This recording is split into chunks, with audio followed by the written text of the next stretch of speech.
ॼाम शहर मोहम्मद सफ़र सेवाणी सेवण शहर में गुज़िरियल महीने खां हथरादू वधायल लोड शेडिंग के ख़िलाफ़ जेका सिंध यूनाइटेड पार्टी तालका ऐं सिटी सेवण की क़यादत पारां जेका तहरीक हलाई उहा आख़िरकार खैरन सां तारीख़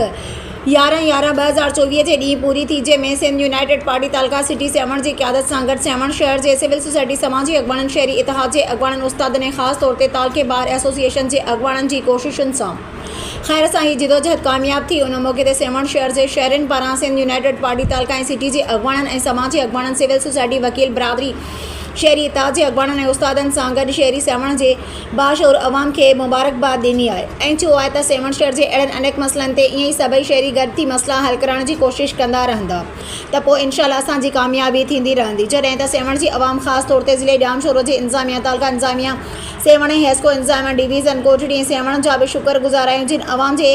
एहतजाज के मान ॾींदे अण ऐलानी लोड शेडिंग जो ख़ात्मो कंदे अवाम के ख़ुशी बख़्शी आहे।